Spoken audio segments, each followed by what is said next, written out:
Shultz for being here with us tonight. I know a lot of you are curious and may have questions, may have conceptions and possibly misconceptions about what these treatments are today. And so we love to bring forth people who can answer the questions that might be on your mind, so that you can put something in your arsenal that maybe you didn't have before. And so, Dr. Shultz, I would defer to you, and we'll let you take the floor. Okay. Well, first want to say thank you for allowing me to speak tonight. I'm really excited to have the chance to share some of my knowledge and just answer questions and learn from everyone as well. I've been here at Vanderbilt since 2013 and have been doing ECT and TMS as part of my role since about 2014, but also learned about it during residency between like 2009 and 2013. So have like several years of experience, but always learning something new. I do have a slide presentation to go through tonight, but I also wanted to be sure to leave plenty of opportunity for discussion and questions, because that's really the most important to me, is being able to share knowledge with each other. So I'll go ahead and pull up the slides and we'll get going. Are the slides showing up okay? Mm-hmm. Yeah. Okay. They look good. And can you see when I advance the slides? Yes. Okay. So when we talk about the term neuromodulation, there's a lot of there's a few different things that can go into that. Specifically, what we're going to talk about tonight is electroconvulsive therapy, or ECT, and transcranial magnetic stimulation, or TMS. So for each of the different technologies, I'm going to talk about kind of the basic technique, what we know about how it works or why it does what we see with it, how well it works, so the efficacy of it, indications, which would be reasons why we would recommend the treatment or who might be appropriate for the treatment, contraindications, so reasons why someone may not be a candidate for it, or we would have concern about there being increased risk, and then potential like adverse effects or side effects that people could experience who have the treatment. So both of these fall under the category of brain stimulation, which is kind of a broad term of describing that we use electrical currents or magnetic fields to change the way neurons or like the brain cells fire. The brain cells and the ways that they're interconnected with each other are part of what contributes to someone experiencing changes in their mood or different mental health symptoms that they may encounter over time. So as I said on the first slide, there's different things that fall under the category of neuromodulation. There's this therapeutic changing or alteration of nerve activity. It can work on the central nervous system, so things like the brain and the spinal cord, the peripheral nervous system, so the nerves and that go out into like our limbs or into our different organs, and then also the autonomic nervous system, which is the part of our nervous system that's involved like in the fight or flight response. Neuromodulation can be invasive, where there's something done to the body that has some degree of like may involve like a procedure or even like a surgical procedure. It can also be non-invasive, where there's no like anesthesia or like changing the body from like a surgical standpoint. And then we can do it electrically, magnetically, or pharmacologically, meaning with medications. And it can include implanted devices. So an example might be a vagus nerve stimulator or a deep brain stimulator. Those are sometimes used in treatment of depression, or for the deep brain stimulator in say like Parkinson's disease would be a common time that you might, or common example of when you might see that. And I mentioned that the treatments can be invasive versus non-invasive. So here at the bottom of the triangle is what would be the least invasive or non-invasive as transcranial magnetic stimulation. The one above that is electroconvulsive therapy, or ECT. And then above that would be the vagus nerve stimulator. And then the most invasive of these neuromodulation treatments would be deep brain stimulation. So we'll talk a little bit specifically about what we provide at Vanderbilt, and both what I've seen kind of with my own practice, but also kind of more broadly what's known in the field. And Rhonda, you may recognize some familiar faces from that first one. So from the photo, I mean. I love that. So oftentimes, even amongst like other medical colleagues, but certainly around like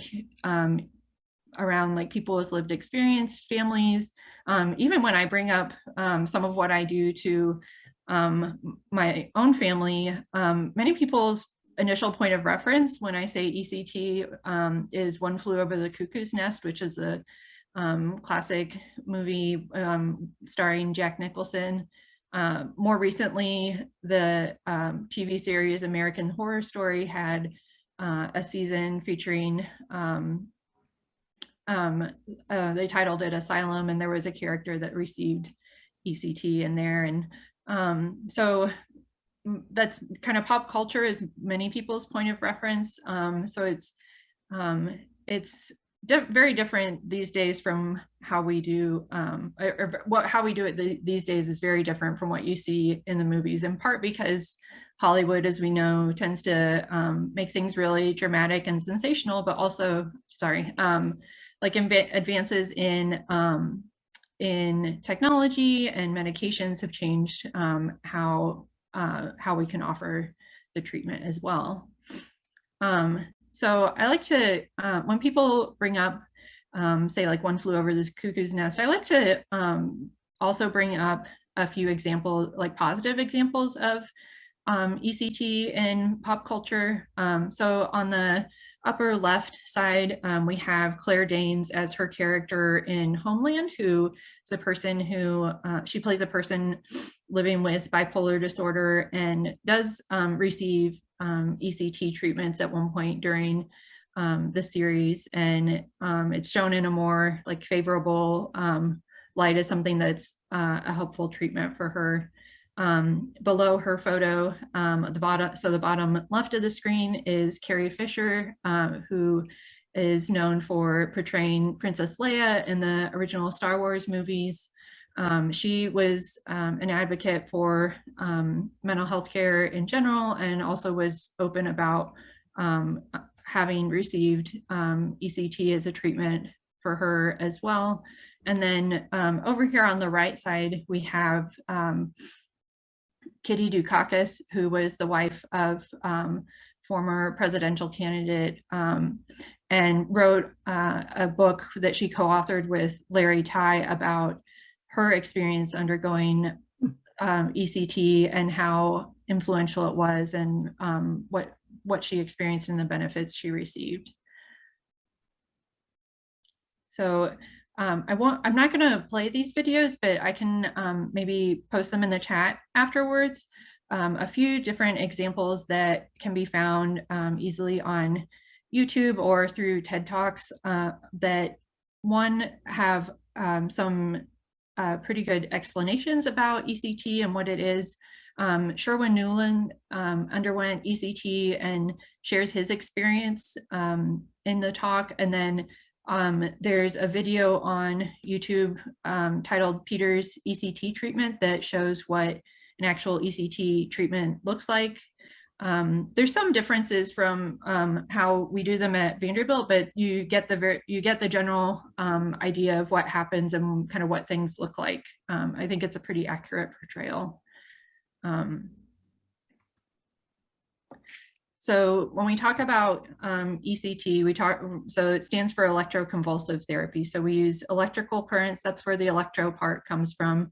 And convulsive relates to seizures. So we use an electrical current to induce a seizure while someone is under general anesthesia. A little bit of the history of ECT, it's considered the oldest biologically based treatment for mental illness, and it originated in the 1930s. It originally was discovered after patients experiencing psychosis, developed epilepsy, and after having having epilepsy, having seizures, after having a seizure, they had improvement in their mental health symptoms. So it's kind of what we'd call like an incidental finding. It wasn't something that they were looking for, but something they happened to find that was interesting and notable.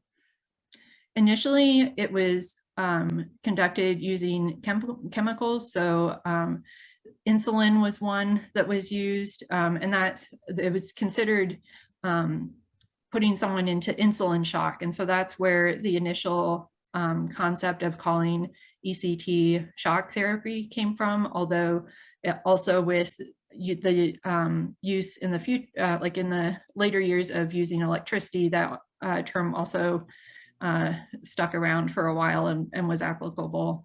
It's not something that we, at least as like people who provide the treatments, that we use anymore, but you still hear it commonly from time to time. So after the advent of it using insulin or like where they induced a coma or seizure, it moved on to using electricity, initially studying it in Italy with pigs, and then found that it was effective and safe, and so they could use it in humans. With the development of psychotropics, so with medications to manage depression or psychosis, you saw a decline in the use of ECT in the 1960s through 1980s. And some of this is also, some of the decline of use was also due to stigmatization. Some of it from, again, like kind of pop culture references, but also it wasn't until the 1970s, I believe, this may be on my next slide, that they really started using anesthesia with it. And so it really could be a pretty brutal thing to go through. And there also were times where it was not used in a really ethical, or definitely by today's standards, like ethical manner. And so I think it's important to acknowledge that it does have some dark aspects to its history, and that contributes to some of the perception of it even today. So some of the modernization of ECT, things that have changed that have made it much more tolerable, but also very effective. So I misspoke. I've said in the 1970s was when anesthesia was used, but it was 1950s. The current methods are, so things to improve safety. We do a preoperative eval, so have one of the anesthesia team members assess the patient, in addition to us as the psychiatrist assessing the patient. There's general anesthesia, meaning that the person is fully asleep. They're not intubated, like where they have a tube in their throat. They're asleep, and we assist, the anesthesia team assists them to breathe with a mask. And then patients are given a muscle relaxer that slash paralytic that helps to keep them their muscles more relaxed and makes the treatment safer. We also monitor people's vital signs, so like blood pressure, heart rate, oxygen level, respiratory, your breathing rate, before, during, and after the treatment. There's respiratory support in the form of oxygen and the mask that helps, that's used to help the person breathe while they're under the anesthesia. And then they're monitored for recovery. And then there are also medications that can be used to help manage side effects that may come up, such as nausea, We can give an anti-nausea medicine. We can give something for pain if the person has a headache or muscle soreness. There's also been improvements in the ECT machines themselves. So one is that we can monitor the EEG leads, so the electroencephalography leads, which are the stickers that go on the person's head. Let's see, we might be able, you can't really see it in this photo. I may go back one. So you can kind of see it in this photo. There's on his forehead, there's a little wire coming across. Underneath it, there's a sticker similar to if you've ever had an EKG, where there's the stickers that help look at the electrical activity of your heart. The EEG leads help look at the electrical activity of a person's brain. So we can see, is the person having a seizure or not? So we check it before we do the treatment to see what their baseline looks like. Then we monitor it during the treatment so we can know when the seizure has ended, and then see when it's gone back to the baseline. There also have been advancements in how the electrical stimulus is delivered. Originally with the machines, the electricity was given at a straight, like constant amount until the person had a seizure. What happens now is that it sends pulses. So there's little bursts of the electricity that happen over several milliseconds, so a pretty short period of time. But by having those pulses, what happens is that it involves less electricity. And so people can still have an effective treatment, but have fewer side effects with it. There are also a lot of safety measures built into the machines to prevent too much electricity being used, or the treatment being done when you don't, like basically safety checks to make sure that you don't do anything that would be potentially dangerous. So how does ECT work? That remains a question. There are several theories about how it works, but there's no one like unifying consensus as to what exactly happens. We have seen that it can help improve either the access or the use of neurotransmitters, so the chemicals in the brain that are often involved in mental illness. So things like serotonin, norepinephrine, and dopamine. There's also been some evidence that it can help with or change brain metabolism, so how the brain uses those chemicals once they're available. It's been described as being neurotrophic, which means that they've seen some growth or change in the brain cells that are involved in the different pathways in things like depression or mood disorders. It can also potentially have some neuroendocrine effects. So where one chemical may affect a hormone or another chemical in the body kind of downstream.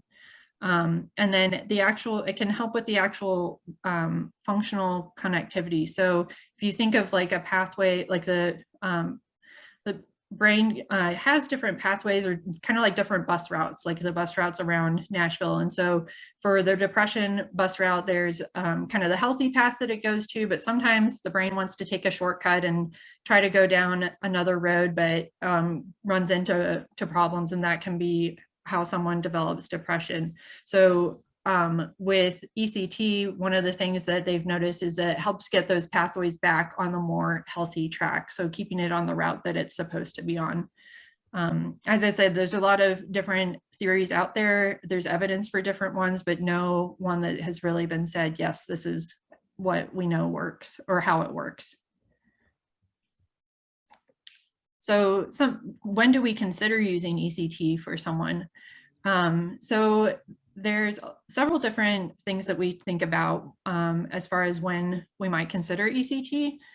One example would be if the person's medical or psychiatric condition has deteriorated to the point where we need something that's going to help them get well as quickly as possible. So one example that we see at Vanderbilt, in part because we're like a large academic medical center, is catatonia or malignant catatonia, meaning where the person is having changes to their vital signs. There might be lab abnormalities, something that's putting them more at medical risk. Also, we can consider it with someone who has had a poor response to medication or had a prior good response to ECT. For instance, if they had a course earlier in their life, they may, maybe they have another depressed episode later in life, and they'd like to consider ECT because they knew it worked for them before. Treatment resistance, so where you've maybe tried different medications or therapies, different interventions, and haven't gotten a full response or the response that you were hoping for. And then when the risks of other treatments outweigh the risks of ECT. For instance, if an antidepressant is going to take several weeks to really take effect, or maybe the person has an underlying condition that like they can't tolerate certain medications, ECT may be the safer route or the faster route to go. So just like where the risk of waiting to see a response with like something that's going to take longer might be potentially harmful or a drawback. And then also personal preference. So it does happen where someone has, so I work primarily inpatient, and I've had it happen where maybe someone who's admitted to the hospital talks to a peer on the unit that is also getting ECT. And so they see how that person is doing, and they wonder if it would be the right treatment for them or if they might benefit from it. Or perhaps they've had a family member that responded well to it. So there are several different reasons that we use, or conditions that we use ECT for. The most common is definitely depression. That could be due to major depressive disorder, bipolar disorder.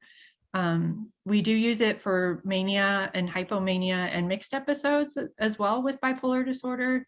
Can use it for different causes of psychosis. We can use it for catatonia, both due to an underlying mental illness or due to a general medical condition. There's a severe reaction to certain medications called neuroleptic malignant syndrome that can be life-threatening, and we can use it to help treat that. Certain symptoms from Parkinson's disease, some of the movement symptoms, as well as it's common for people to experience depression as a symptom of their Parkinson's disease. ECT can help both with the depression and with some of the movement symptoms. One common question that I get is, if you're inducing seizures, are you going to be at increased risk for developing a new seizure disorder? Or I already have epilepsy, is this going to make my seizures worse? And actually, ECT has been used for epilepsy. The most common time that it's been used is if someone is having what's called status epilepticus, where there's a seizure that medications are not stopping. So they've been in the seizure for a prolonged period of time. And ECT can help to break that seizure and kind of stop that cycle. It's like hitting almost like a reset button in some ways. And then more recently, it's also been used for like the behavioral dysregulation that can come with some forms of autism. People with autism spectrum disorder may also be at increased risk for catatonia. And so it can be helpful for both that and sometimes for the behavior dysregulation that some people experience. Similarly, in later life, so with certain forms of dementia, people can lose some control of their behaviors and may become much more irritable or even kind of physically lash out at others in a way that they can't control. And ECT can sometimes help with that, especially when medications have not worked, and can really improve the quality of life that someone can have in those circumstances. We've had people admitted to the hospital who came in from, say, like an assisted living or other like supportive living environment, and they were admitted to the hospital because of behavior changes that were making it not possible for them to safely stay in that environment any longer. But with ECT, it's improved the behaviors enough that they were able to return either to where they were living before, or sometimes even go home with family members with extra support. So how effective is ECT? Depends on what source you're looking at. For generally speaking, the response rate can be anywhere from 60 to 90%. So that's looking at, did the person have some response to ECT that was of a significant amount? Doesn't necessarily mean that say for depression that the full episode has fully improved, but did they have at least some response? It's kind of interesting for the different types of depression. There can be different response rates. So for instance, if someone has a major depressive episode with psychotic features, so where they may have paranoia or hallucinations or kind of unusual beliefs that are out of the ordinary for them, that actually is especially responsive to ECT. Also, if someone has catatonic features, they tend to be very responsive. So you can see 80 to 90% response rate. For bipolar disorder, especially with mania, it can be especially effective as well. Treatment-resistant depression, it's still very effective, but you see a little bit of decrease or some decrease in the response rate. And also with our older patients, there often is a very strong response rate as well. Things that it may be less effective for would be things like secondary depression. And by that, I mean, say someone is living with a chronic pain syndrome and they experience depression as a result of that, or maybe the limitations that that may put on what they're able to do day to day or how they're able to enjoy life. It's not going to be particularly effective for that because it's not going to change the depression, or sorry, not the depression. It's not going to change the pain. Similar for personality disorders or for addiction, like substance use disorders, it tends to not be effective. That being said, someone with a personality disorder or with a substance use disorder can also have a mood disorder or a mood episode independent of that, and that may very well respond to ECT.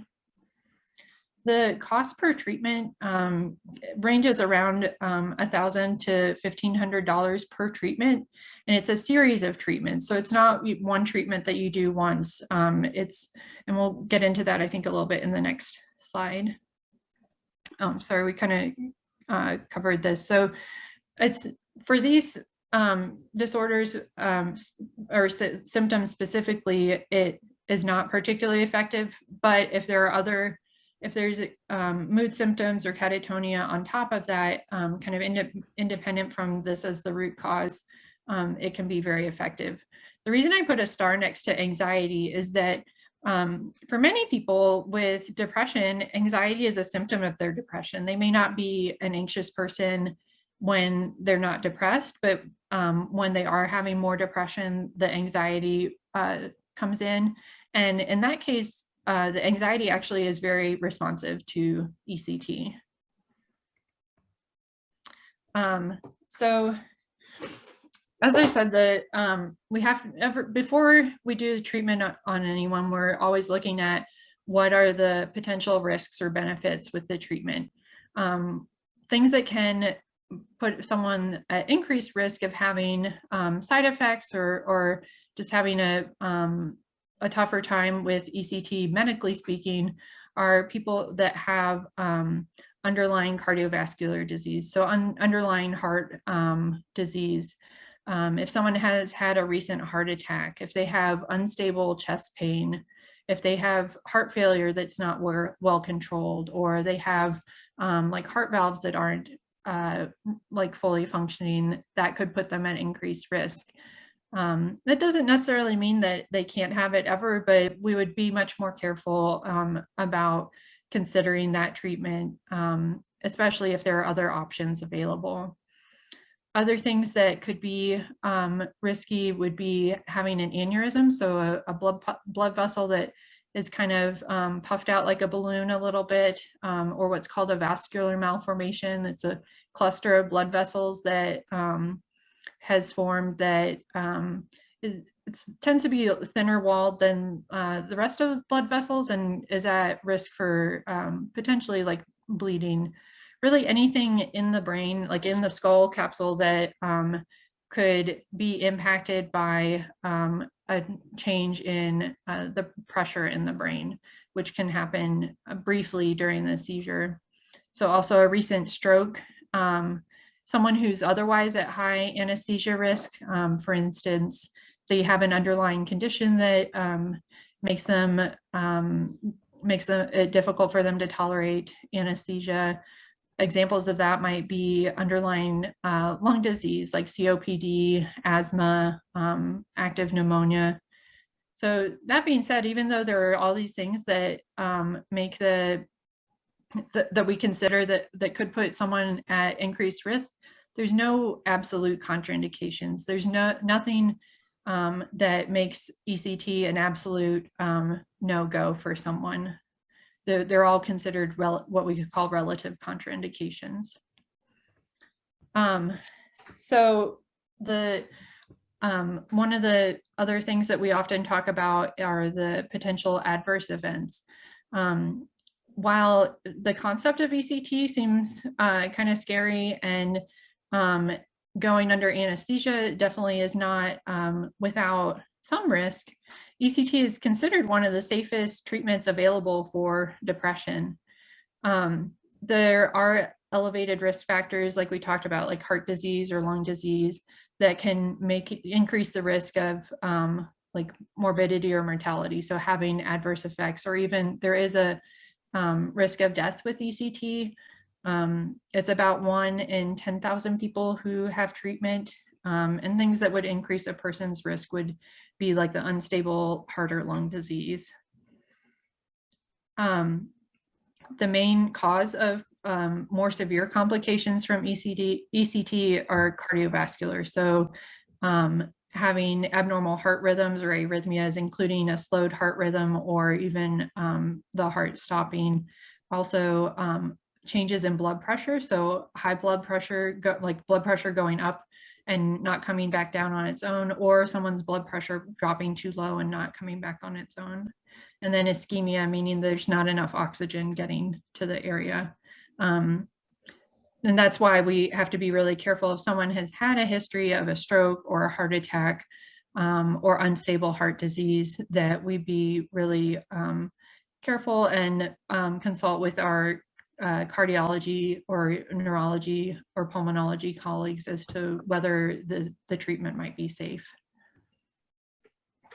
Some of the other complications that can occur, the seizure can go too long. So we generally want the seizure to last about 20 to 30 seconds to 2 minutes. If it's going longer than 2 minutes and it doesn't look like the person's brain is stopping it on its own, then we will give medication to help them stop the seizure. I mentioned status epilepticus as one reason that ECT is sometimes used, and that's a seizure going longer than 30 minutes. It's possible that could happen with ECT, but it's very, very rare. The person could also have delirium or confusion. And then the one that people often are most concerned about is that about 50% of people that undergo ECT have some degree of memory disturbance while they're getting ECT. So as I said, it's a series of treatments, and it takes about 4 to 6 treatments to start to notice a difference, and may take closer to 10 to 12 or sometimes even closer to 20 treatments to reach the full effect of the treatment. The treatments are generally done 2 or 3 times a week. And during those weeks where someone's having treatments 2 or 3 times a week, that's when you're having the highest risk of the memory effects. Typically, it's for difficulty forming new short-term memories during that time. For instance, The person may not remember what they had for lunch, or a new person that they met, or a conversation that they had. I was talking to a family member of a person who's receiving ECT today, and he said that they went to go see a movie 2 weeks ago, which was kind of right in the middle of when she was getting treatments more frequently, and she doesn't recall going to the movie. She knows who her husband is. She knows like things that she knew really well before, but some of the things that happened during those weeks where she's been getting ECT more frequently, she's not remembering. It's temporary, but it can be really distressing both to the person who's experiencing it directly, but also to the people around them or the people who are caring for them. As we decrease how often someone's doing treatment, so especially once we get to doing treatment just like once a week or once every couple weeks, that's when you really start to see improvement in the memory difficulties. And typically within about a month or so after finishing ECT, or when you're doing treatment like monthly or less, that's when it's typically fully resolved. And then there's also the risk that someone could have a longer period of like difficulty breathing. And that's part of why we have our anesthesia colleagues with us to help. So the more common, I've talked about kind of the big bad scary stuff first, but the more common things that people experience as side effects would be a headache, muscle soreness, nausea. You can have dental complications, meaning that when we give the electrical stimulus, it causes the person's jaw muscles to clench. And so we use these mouth guards or they look kind of like foam popsicles to prevent someone biting their tongue or their lip, chipping a tooth. That being said, it occasionally doesn't get placed exactly right. And so you may have someone bite their tongue a little or kind of crack a lip a little bit. So before Robin, I don't know, would it be good to pause and talk about or do questions for this, or go ahead to TMS and then save questions for the end? I think while this is fresh on their minds, I think that would be, and I think it'd just be it'd be a good break for you probably, and a good break for them. So Okay. So let's open it up to some questions, folks. What do you think? I mean, it's a lot of good information. I see a couple of you have unmuted. If you've got, since I can't see everyone at once, please do speak up. If we get multiple speakers, we'll manage it, but please do speak up. Pat, is that you with a question? Yes, I wondered if Medicaid and Medicare will pay for this, for ECT. Yep, Medicare and like TennCare or Medicaid will pay for it. Most insurance companies cover it very well. Since it's been around for so long, we do have a lot of information on how effective it can be for someone. Even over the 9 years or so that I've been doing it here, I've seen it become easier to get it approved as well, which I think is always a good thing. Wonderful, thank you. You're welcome. Anybody else have a question? Keeping in Yes, mind.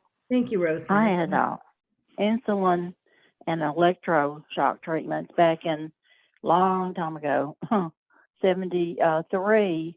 I had gotten married in 72, and I don't remember getting married at all. Well, I lost about, I don't know, 4 or 5 years of my life, and I had a couple of girls, and the doctor told my husband at the time that I would remember them, but he would have to stick close with me, even going on a small trip with him for work. And but it's been so long ago since I had EMT. It ended up seeming to me, ECT, that as I look back, every 5 years, I'm doing a little better. I mean, I could take care of myself and everything. It's just like presents or something I gave at Christmas, I think, well, why did I give something like that? Or I don't know. But the doctor told my husband I'd never be able to work again because my brain was so scrambled. And I haven't been able to work a full-time job or anything, but God's just given me some part-time jobs that I've been able to do. And it makes you feel so much better when you can do something. And so you're talking about the cost of ECT. I've got my papers and stuff from being in the hospital for 3 months with it, and it was $15 a treatment. Oh, wow. Back in '73. A long time ago. Talk about inflation, huh? Yeah, but I don't know. I would love to just talk to one of y'all about different things, because I can't remember. Well, I'm getting older too, but remember a lot of names of people, or and when somebody calls and leaves a number, I usually get them mixed up, the numbers mixed up, and I have to replay it about 3 times to really know the number. I get it mixed up, or I just forget, or whatever. But anyway, And Rosemary, I could we would say, clarify that it's been, what, 40 years since you've had ECT? So yeah. yeah. And that was, I think, and Elizabeth, wouldn't you say that was pretty much the old school ECT at that time? Yeah, I would say, I don't know the exact year when they changed how the electricity is delivered, but it definitely has changed since then, in the way, like, using the pulses of electricity. But I would wonder if it's also changed how we space out the treatments, like doing them 2 or 3 times a week versus if they were, I wonder if they were done, not necessarily specifically to Rosemary, but just in general, if they were always done that way, or if it was ever like multiple days in a row, like back-to-back treatments, because we definitely see people have more side effects, both from like a memory and cognitive side, but also just from how they're feeling physically day to day too. It's a like pretty vigorous thing for your body to go through. So,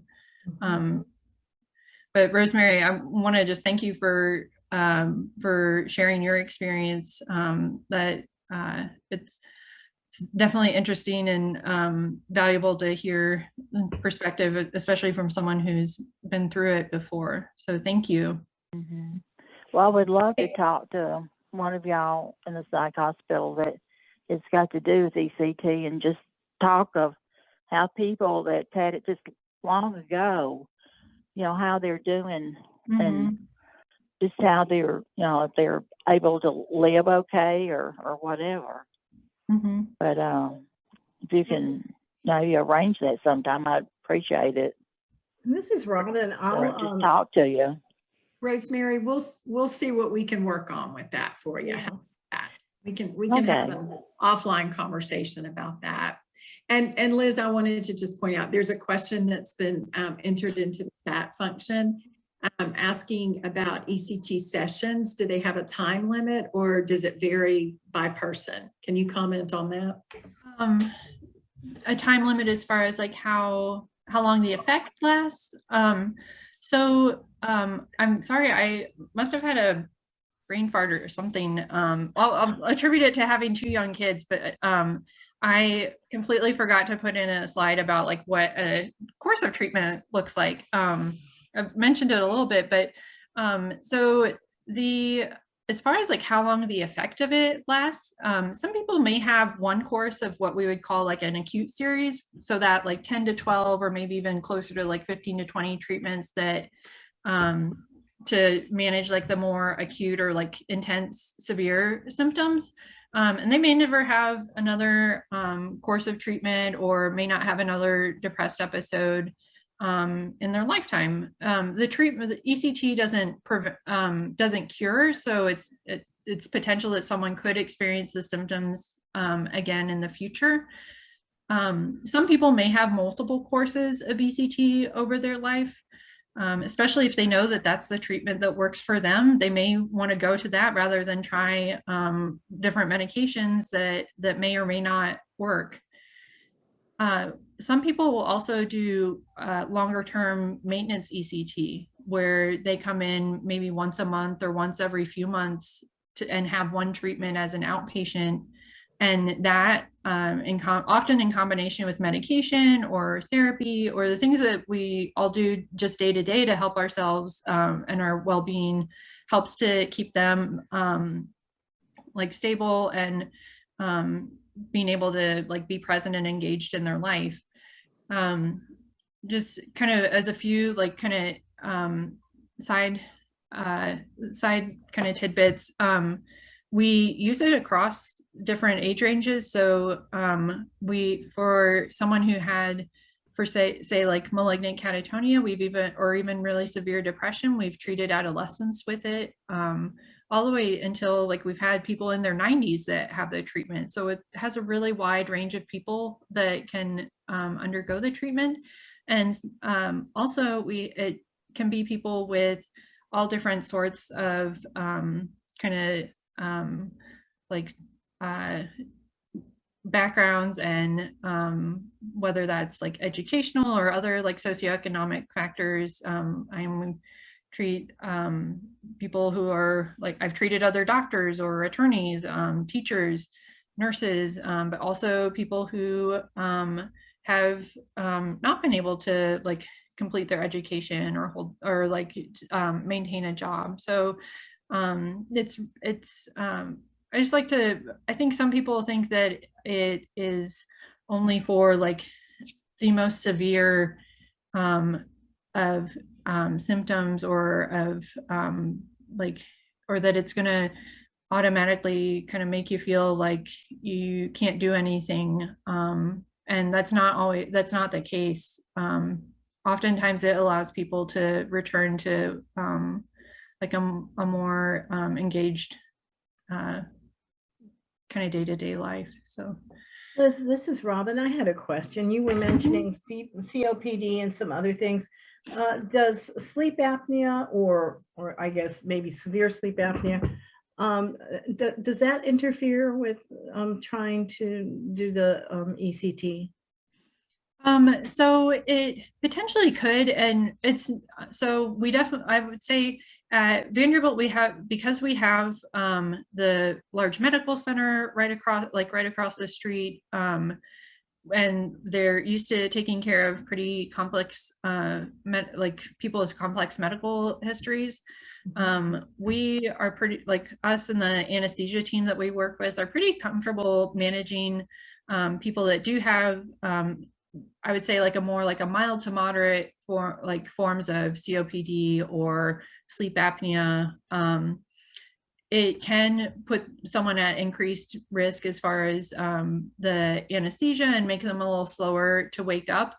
We may need to make sure that they have the oxygen on for through a nasal cannula for a little longer, or maybe we'll do a breathing treatment beforehand to help keep their airways as open as possible. I've talked to, there have been times where we'll have people come from that aren't local to Nashville that are getting ECT here, and then we'll try to connect them with someone closer to where they're from. And if they're getting treatments, if the person locally to them is doing treatments at, say, like a standalone psychiatric hospital where it doesn't have a medical center with it, they may not be as comfortable or equipped to handle someone that safely that does have more like medical complications. Thank you. Yeah. Go ahead. Well, Rhonda, I was just going to say that in order to move on to the next part of the program, I was going to suggest that if anybody, okay, and I see Nikki's got something. And this is a really good question, Nikki. Thank you. Yeah. So we could I can answer Nikki's question, and then maybe we can go on to TMS. Yeah. So This, so Nikki asked the question, if a person with no one to give them rides, could a person use Uber or Lyft on those days to ECT and then home, or do they need a tangible person present? So it may vary from facility to facility. With Vanderbilt, the anesthesia protocol is that, and this goes for pretty much any sort of procedure that someone has had anesthesia. So it could be colonoscopy, could be a major surgery, ECT is included in that. There has to be someone who can go with them. So it is possible that they could use Uber or Lyft if there is someone that knows them, that can ride with them and stay and then ride back with them.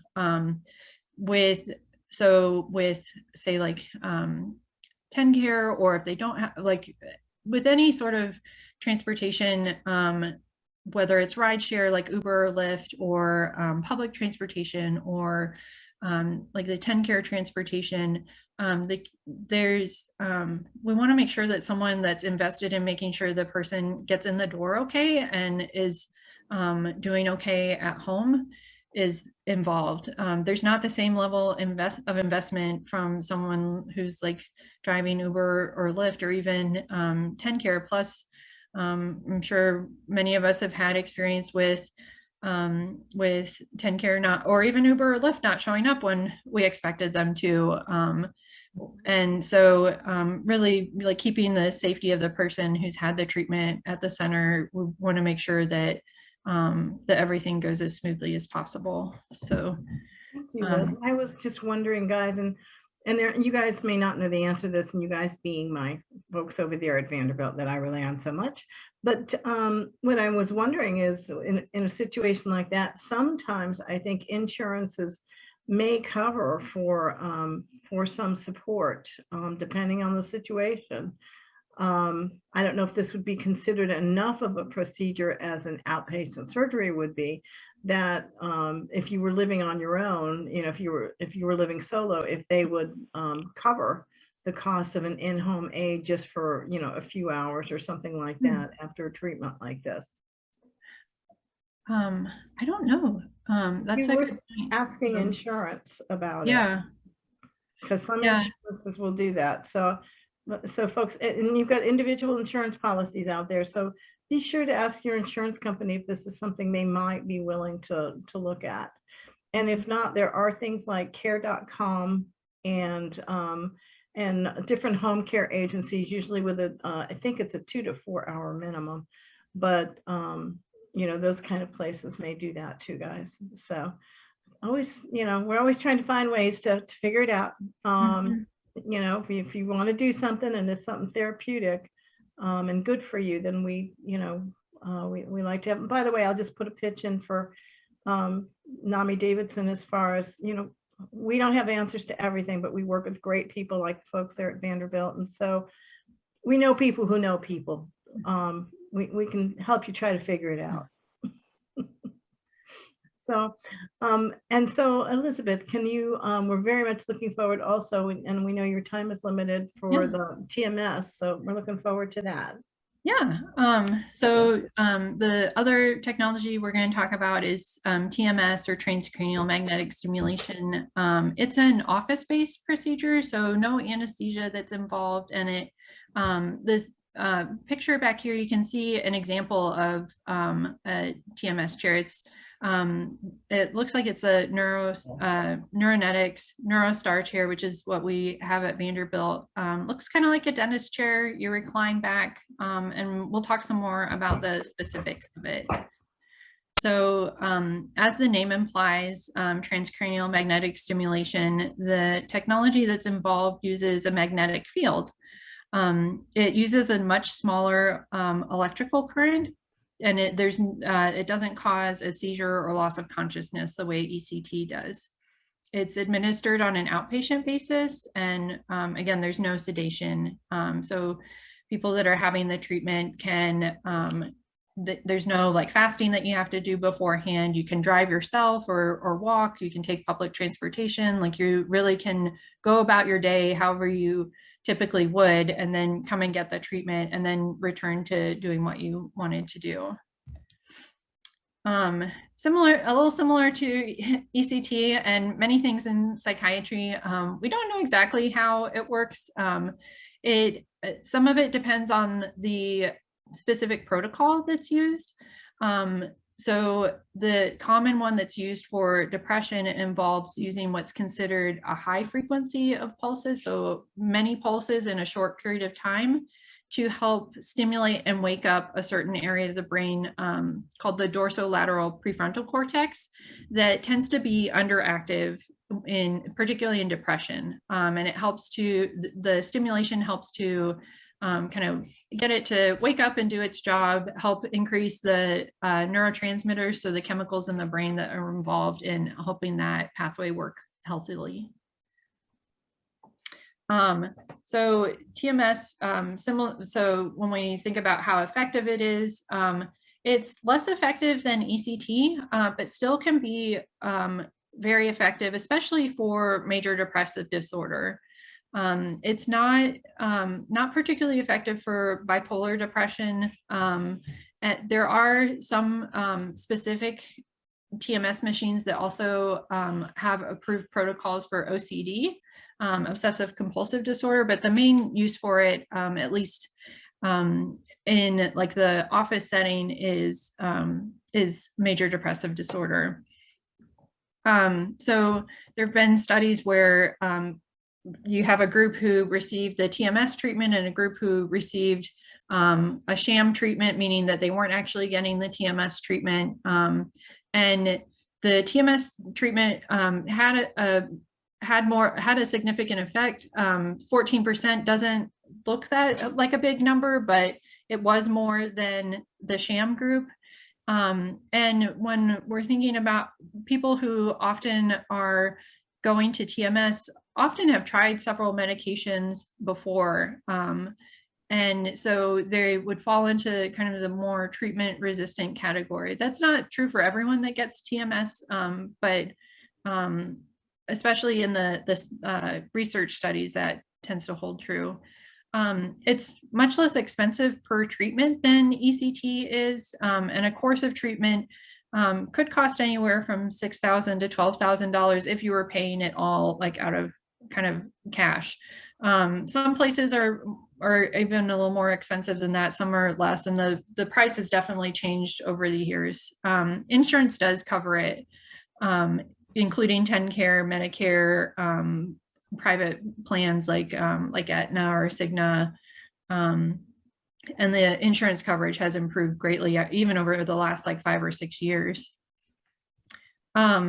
It's TMS, so similar to ECT, it's a series of treatments. It's typically 30 treatments done pretty consecutively. At Vanderbilt, we offer them 5 days a week, so Monday through Friday, not on the holidays or weekends. And then there's a 6 treatment taper.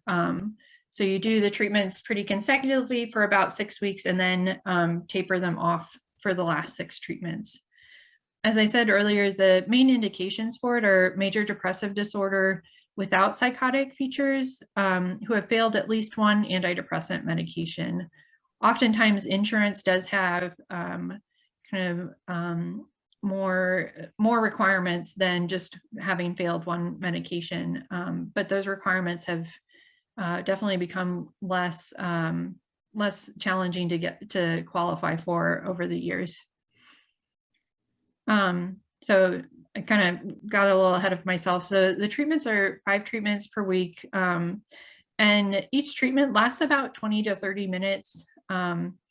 There's no anesthesia involved, nothing you have to do to prepare for beforehand. And often people start to see a response after 10 to 15 treatments. So that's about 2 to 3 weeks of treatment.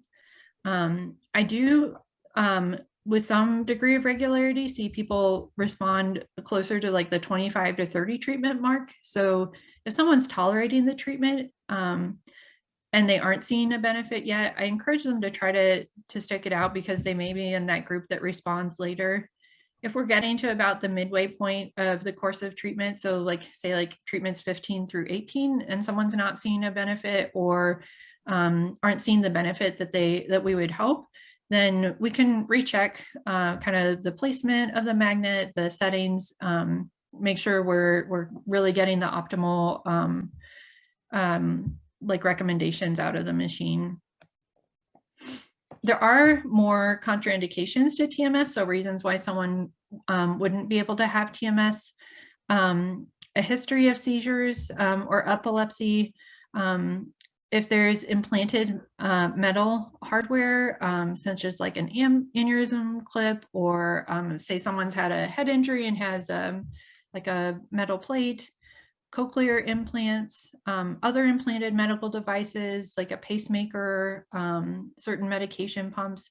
There are exceptions to that if there's enough distance between where the device is and where the magnet is, that it can be considered safe.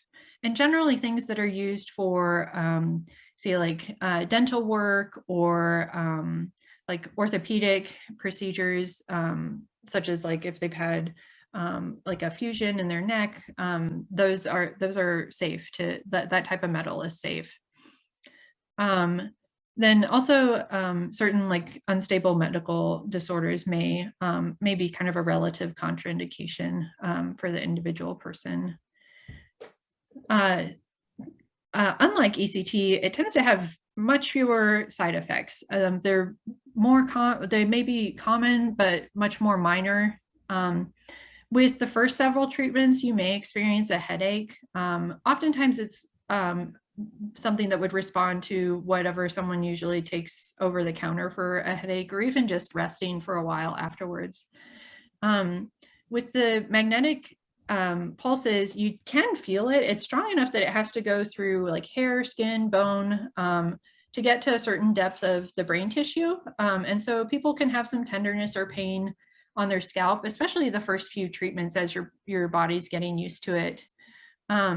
People describe the way the tapping or the pulses feel in a number of different ways, and they experience it in different ways. Some people say it's just kind of an annoying feeling that happens and they get used to it over time. I've had some people describe it as more like an angry woodpecker that's knocking on their head. It's typically worse the first few treatments, and then your body starts to get used to it. Some people, especially the first treatment, and I think this is more like a stress response or anxiety response, feel a little lightheaded afterwards. I've yet to, knock on wood, I've yet to have anyone actually faint afterwards, but there have been some reports of that happening. When the magnet is pulsing, you can get kind of a tingling feeling or some spasms or twitches of certain facial muscles. That's just while the magnet is going. You don't develop like a new facial twitch that will happen independent of the magnet. And some people will experience some sleep disturbance with the treatment, especially if it's done on the left side of the brain. The more serious adverse effects that could happen are, there are a few case reports with this type of TMS with some people having seizures. Usually there were other factors that contributed to that, such as heavy alcohol use or a change in medications that put a person at an increased risk for seizure. And then with bipolar disorder, there's also a potential risk for mania. I tried to keep, especially the TMS slides, a little shorter, but to allow like plenty of time for questions also. So Okay. All righty. So what do you think, folks? A little bit different, but still really interesting and non-invasive. Other than the thing. Rosemary, did you have and for any of you that have questions, like I said, I'm appreciating Rhonda checking the chat for us too, because I can't always see hands that are up. So we do have one from Lady Johnson. Do you recommend TMS before ECT for depression? It depends some on what the person is experiencing. I think generally, if I'm seeing someone for an outpatient consult for ECT or TMS, generally I'll recommend ECT first, unless the person is having unless there's a barrier to them doing TMS. For instance, they have something that's a contraindication. Maybe they can't reliably get to a treatment several days a week. While there's lower side effects with TMS, it's a big time commitment to be somewhere daily for several weeks at a time. Even though the treatment itself doesn't take a large portion of the day, being somewhere consistently like that can be a really big time commitment. Sorry if you hear, my kids are, I think, protesting bath time upstairs. So if you hear background noise, that's what's happening here. So also if someone's symptoms are so severe that maybe they, like if they're not eating, if they're not getting out of bed, like physically there would be barriers to them getting to a treatment daily, or they need something that's going to work more quickly, then ECT might be appropriate before TMS. I will say that so even like 4 or 5 years ago, if someone had done ECT and then wanted to try TMS, oftentimes insurance would be reluctant to cover it. But I find that that's not really the case anymore. I've seen people who have tried ECT and maybe they even responded to it, but they want to try something that's less invasive or without the same side effects, and the insurance will cover it.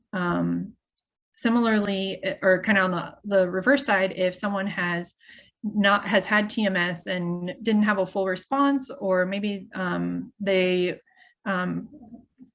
just for whatever reason don't want to do it this time, if they didn't respond to TMS, there's still a very high chance that they would respond to ECT. And neither one is like a once in a lifetime treatment. One of the other things that I've seen change, especially from the insurance perspective the last 4 or 5 years, is that insurance will cover multiple courses of TMS. So if someone had one a few years ago and responded well, and then has another more severe depressed episode and wants to do another course of treatment, they'll cover that as long as we can demonstrate that the person responded well the first time. All right. Any other questions out there, guys? Every time go ahead, Rosemary. At the time, my husband, I never did remember getting married, but I was married 20 years. But he told me I had about 22 of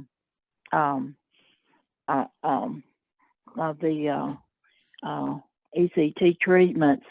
That's the most that you could have. But he said I was in another world. I was quoting stuff out of the Bible that wasn't there and just doing all kinds of stuff. And they just took me, when I woke up in the middle of the night trying to clean the house, he just took me on to a psychiatrist and they took me straight to the hospital. And I was there 3 months.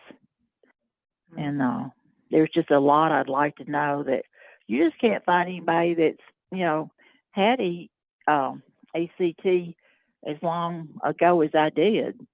I don't think. You may have, Elizabeth, but I don't know. Rosemary, I actually experienced it from the perspective of a child of somebody that had ECT treatments. And so my father had them sounds like about maybe around the same time you do. Actually, I think Dad's might have been even a little bit earlier, but I can remember what he was like when he would come home. And for a day or two, he might not remember us.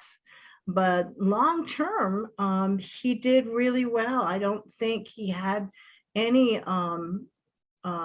outstanding memory lapses of any kind that I can recall. But I do recall missing him while he was right there because he didn't know who we were when he would come in the door from them. And I also recall that he had 8 years of major crisis, and the ECT was only within the first 2 years. And I don't know, for whatever reason, I don't recall that that did not continue, as even up into my early teen years when he was still pretty sick. But then he did move into some good managed recovery after that. Well, I know it took me 10 years to remember the date I got married. I just couldn't remember it because I don't remember getting married. And so, but I would like to know how. I mean, I've never had to go back in the hospital, and I'd like to know people that have had to, and what happened to them for them to have to go back in the hospital. Because I mean, I don't think about it, but I mean, it could possibility be that I need, some ECT treatment sometime or another. And I think, Rhonda, didn't you say that you were going to try to? I am. Rosemary, you and I can talk offline. I have one of our nurses at the hospital that I think might be a good source to have maybe a phone call with you. We'll work on that. Okay. Oh, that'd be great. Okay. And we do have another question in the chat function. George is asking, do either affect cognitive ability, either TMS or ECT? Yeah.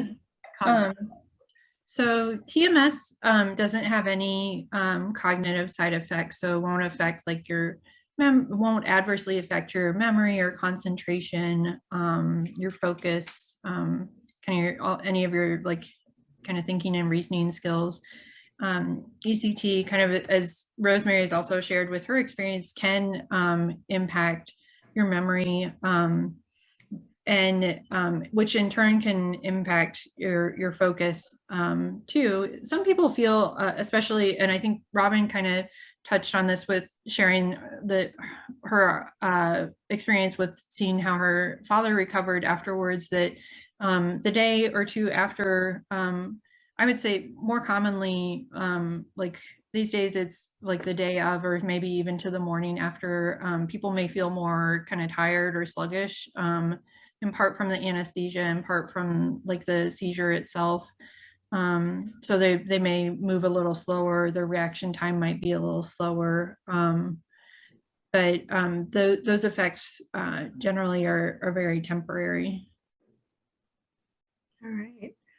So guys, we just have a few minutes left. So we've got another question, and that is from Lady Johnson. What about schizoaffective diagnosis with depression? Which of the two would you recommend?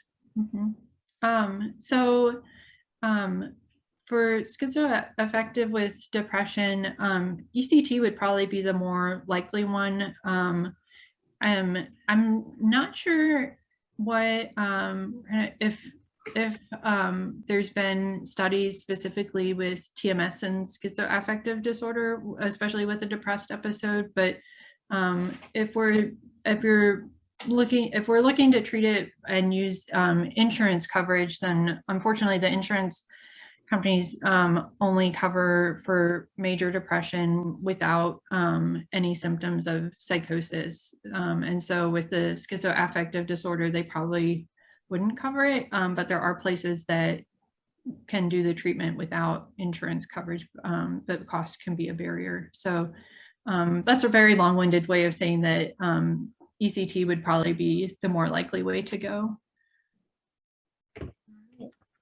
Thank you. Yeah. So guys, we're getting on to time to close, and we always appreciate you guys coming along and joining us. Some of you may be new to us tonight. Again, this is a series that we do with Vanderbilt, and we appreciate the rich resource that they are to this community, which is phenomenal, and just the friendly partnership that we've had for so long. It's just been phenomenal, and the participation by some of you that have been with us for a very long time. So do keep doing that. If this is your first time of joining us for one of these sessions, Don Liacano, our program coordinator, will keep you on our list for as long as you'd like to be there. And that goes to our doctor also, because we have some very informative things that we share. And so, we'll keep you informed of what we have coming up. We do have tomorrow night our Friends Supporting Friends meeting at 6:30. And like this session here, almost everything we do is free. Liz, if you do you have any closing comment that you would like to make? Just that I really appreciate the opportunity to share the time and share my knowledge with everyone, and also learn from those of you that have had experience either with ECT yourself or with family members, or TMS as well. And I'm really grateful for the time tonight. So thank you so much. Thank you very much. Rhonda, would you like to give a shout out for the Vanderbilt team, perhaps? I absolutely would. Thank you for giving me that opportunity. And I see that Jess Walker has been able to join. I didn't see her earlier, so I want to thank her. Jessica has worked with us for years and helped us in so many ways. So Jessica, thank you for being with us tonight. I've already shared Tracy is so helpful in helping to arrange all of this. And so a special thanks to her. Liz, thank you so much. I appreciate you more than you know. It means the world to us to have our physician support in terms of these educational sessions. So thank you, thank you, thank you. And you actually got a shout out in the shout function. Lady said, thanks for the wonderful session. It was an answer to prayers. And she gave some very positive feedback to NAMI Davidson, to Don, to Vanderbilt Outpatient. And Lady, we thank you for that feedback as well. But again, it's our privilege to partner with NAMI Davidson County. We love doing these education sessions, and stay tuned. I think we'll have some more coming up soon. And Robin, as always, thank you for your wonderful partnership and for all that you guys and your team, Don, you especially, all that you do. So yeah. So if you would join me, for some of you may know how to do this with your reactions. And if not, if you'll just join me in thanking our speaker tonight. Thank you so much for the time that you took with us and the way that you have shared this evening, despite anybody and protestations above, which we only heard the one time.